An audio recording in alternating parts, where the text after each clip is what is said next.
एक कोई मामला नहीं था, एक मूवी आई है अभी जवान। जो हमारे यहाँ का सांसद लड़ेगा MIM पार्टी से, हम उसे वोट भी देंगे, सपोर्ट भी देंगे और इंशाल्लाह जिता कर भेजेंगे। 91 में आज भी मौजूद है उत्तर प्रदेश के अंदर, तो ये मोहब्बत बढ़ रही है, घटेगी नहीं अब। और इंशाल्लाह जब परसेंटेज कभी हमेशा ध्यान रखना कि परसेंटेज कभी घटती नहीं है, परसेंटेज हमेशा बढ़ती है। अब 2024 आई, परसेंटेज और डबल होगी।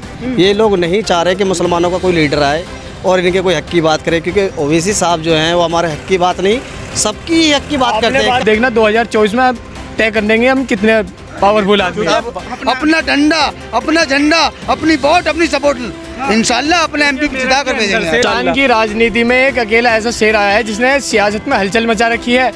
कि आप बता दीजिए ओवैसी साहब से क्या कोई अच्छा लीडर है प्रधानमंत्री बनने लायक?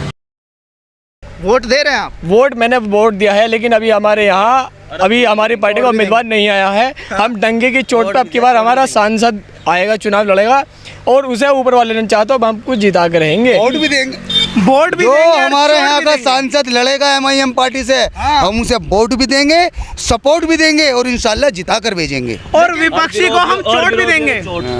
विरोधी लेकिन आपकी पार्टी से तो कोई जीत ही नहीं पाता है ना, सवाल यही है ना। हम हारते निकाय चुनाव नहीं, हुआ ना, हम चुनाव आपने नहीं, निकाय चुनाव देखा चुनाव ना, हारे, हिम्मत निकाय नहीं चुनाव हारे। में, निकाय चुनाव में 5 चेयरमैन है हमारे, बढ़ोतरी हुई घटोतरी हुई, आप ये बताइए। बढ़ी ना, तो और सभासद कितने हैं हमारे? 92 में से एक भग्गा, 92 में से एक भग गया। 91 में आज भी मौजूद है उत्तर प्रदेश के अंदर, तो ये मोहब्बत बढ़ रही है, घटेगी नहीं अब। और इंशाल्लाह जब परसेंटेज कभी हमेशा ध्यान रखना कि परसेंटेज कभी घटती नहीं है, परसेंटेज हमेशा बढ़ती है। अब 2024 आई, परसेंटेज और डबल होगी, उससे आगे फिर आएगी, उससे फिर और डबल अकेले होगी। कहाँ तक जाएंगे? आपको इंडिया अलायंस गले लगाने को तैयार नहीं यार है, हमें क्या ये कर कहते देंगे? हैं कि अकेले ये नहीं चाहते और दल कि मुसलमानों की कोई लीडरशिप खड़ी हो जाए, ठीक है ना? ये नहीं चाहते कि मुसलमानों की कोई लीडरशिप खड़ी हो जाए। अगर ये लीडरशिप के लिए चाहते तो उसमें मुस्लिम दल जितने भी थे सारे इकट्ठे किए जाते। ये लोग नहीं चाह रहे कि मुसलमानों का कोई लीडर आए और इनके कोई हक की बात करे, क्योंकि ओवैसी साहब जो हैं वो हमारे हक की बात नहीं, सबकी हक की बात करते हैं। कहीं भी आपने आपको बताना चाहता हूँ 2024 के चुनाव है, उसमें एक शेर आपको उसमें सुनाता जाता हूँ। विरासत से तय नहीं होंगे सियासत के फैसले, विरासत से तय नहीं होंगे सियासत के फैसले, उड़ान तय करेगी कि आसमान किसका है। आप देखना 2024 में तय कर देंगे हम कितने पावरफुल आदमी। ये तो सब दुश्मन है, जहर सब में है, किसी में कम है किसी में ज़्यादा है। ये पार्टी वाले, इनको तो हमारी वोट से मतलब है। हम दरी बिछाते रहे, हम इनकी गुलामी करते रहे, अपना हक नहीं मांगे। हम अपने दुश्मनों को भी पाकीज़ा सज़ा देते हैं, हम अपने दुश्मनों को भी पाकीज़ा सज़ा देते हैं। हाथ उठाते नहीं, नज़रों से गिरा देते हैं। ये जितने खड़े हैं ना MIM वाले, सबने नज़रों से गिरा दिया है। अब दरी बिछाने वाला काम नहीं है, अपना हक लेंगे, अपना डंडा, अपना झंडा, अपनी वोट, अपनी सपोर्ट, इंशाल्लाह अपने MP जिता कर भेजेंगे। मेरठ के अंदर से सबके दांत खट्टे कर दिए, सब पार्टियों के, BSP हो, SP हो, RLD हो, गठबंधन हो, कुछ भी हो। जब वो न रोक सके, हम तो पहले पे चल रहे थे, वो कुछ हुआ जैसे भी हुआ, उन्होंने अंदर से क्या अंदरूनी करी, अन्य पहले नंबर पे चल रहे थे और आने वाले समय में नंबर 1 ही होकर दिखाएंगे हम हिंदुस्तान इंशाल्लाह। की राजनीति में एक अकेला ऐसा शेर आया है जिसने सियासत में हलचल मचा रखी है। हलचल ऐसी मचा रखी है कि सारे के सारे गीदड़, पता नहीं क्या क्या जो है, सारे के सारे घबराए हुए हैं। गीदड़, लोमड़ी, बकरी, ये सब एक जगह हो गए। अब शेर आ गया तो डर हो जाएगा। अबे शेर को बुलाओ, सब भाग जाओगे। शेर को नहीं बुला रहे, वो शेर को बुलाए तो सही, उनकी तो दहाड़ी ऐसी होगी। हम वो युवा है जो आंधियों में भी चिराग जलाने जानते हैं। अब 24 में देखना हम कैसे चिराग जलाएंगे। मुसलमानों का एक ऐसा रहनुमा निकला है जो 24 में बहुत अच्छा चुनाव मिलेगा। कर लेंगे, ये तो वक्त बताएगा 24 का आने पे। आप चाह रहे हैं कि ओवैसी साहब प्रधानमंत्री मेरी बात सुनिए, बने? बड़े बड़े लीडर हैं, अरे मेरे भाई, इतिहास में लिखा है कि मुसलमान प्रधानमंत्री नहीं बन सकता। मेरे बात किसी इतिहास में लिखा है कि मुसलमान प्रधानमंत्री नहीं बन सकता। बनिए, अगर आप तो ये भाई हमारे पास पावर है, हमारे पास एक तो होगी तो हम प्रधानमंत्री क्या पता नहीं क्या क्या बनेंगे हम। आपने मुसलमानों ने करी नहीं राज करा, 850 साल राज करा, वो मुसलमान नहीं थे क्या? तो अब प्रधानमंत्री हम बनेंगे। पहले भी तो मुसलमानों की आजादी में सबसे ज्यादा लीडरशिप थी, लेकिन वो सिर्फ हमारे लिए नहीं थी। इंडिया गेट पे जाकर देख सकते हैं, सब में ज्यादा मुसलमानों की कुर्बानियाँ ऊपर हेडलाइन में लिखी हुई है। जो हमारी कुर्बानियाँ आप लोग ये लोग मुसलमानों को कुछ नहीं बताते। पहला हिंदुस्तान में या तो बाबा साहब थे, महात्मा गांधी जी थे, या बैरिस्टर असदुद्दीन ओवैसी साहब हैं जो संविधान के दायरे में बात करते हैं। मैं आपसे एक पूछना चाहता हूँ, छोटा सा सवाल है मेरा, कि आप बता दीजिए ओवैसी साहब से क्या कोई अच्छा लीडर है प्रधानमंत्री बनने लायक?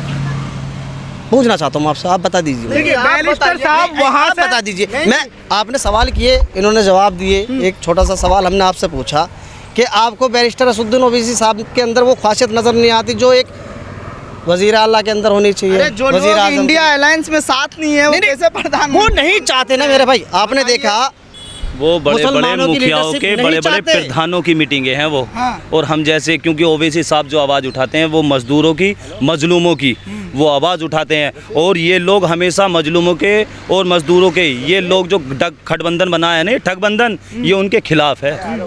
इसलिए आप उन्हें साथ में नहीं लिया इन्होंने। नहीं ले रहे तो कोई दिक्कत नहीं, लेकिन मैं सिर्फ आपके मीडिया से मैं सिर्फ मुसलमान भाइयों से एक ही अपील करना चाहता हूँ कि अब भी वक्त है, समझ जाओ।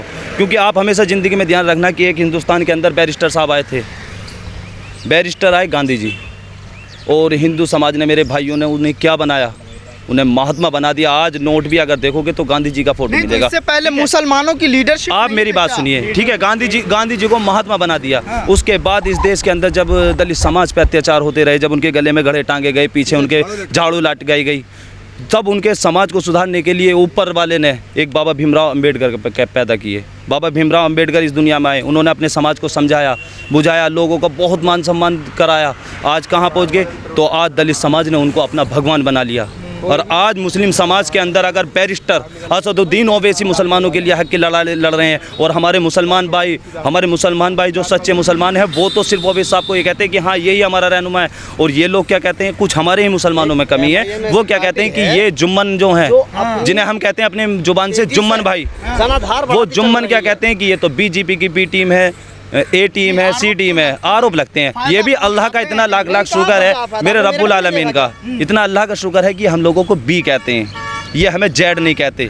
क्योंकि ए के बाद जो आता है ना वो बी आता है। तो इसका मतलब हमें इतनी उम्मीद है, इतनी उम्मीद है कि अल्लाह ताला ए के बाद जो है ना आपके नंबर हमारा ही होगा। क्योंकि हम बी वाले हैं, तो बी सेकंड नंबर पर आता तो आपके हम ही आएंगे, आप टेंशन न ले, इंशाअल्लाह। 2024 में आ रहा है, 24 आने दो, वक्त सीट है एमआईएम को।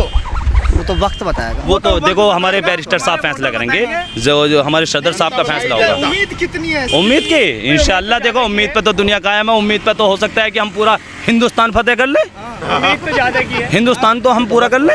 पिक्चर बाकी है, ये तो ट्रेलर है। मेड की सीट इंशाल्लाह हम जीतने जा रहे हैं। अभी एक कोई मामला नहीं था, एक मूवी आई है अभी जवान मूवी आई है, और जवान मूवी का भी लोगों ने सिर्फ ओनली ट्रेलर देखा है। कितना फेमस है, फेमस हो गया ना, सब उसे देख रहे भाई क्या अनुजी जवान जवान जवान। तो इंशाल्लाह ऐसे ही अभी हमारा ट्रेलर है, ऐसी पिक्चर हमारी, हम ये पतंग उड़ाएंगे, ये सारी पतंग उड़ाएंगे ऊपर से।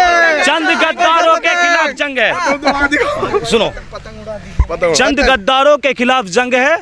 अब ये अवाम की नई उमंग है, लहराए आसमां पे जिसका हरा रंग है। ये देखो यही पतंग है।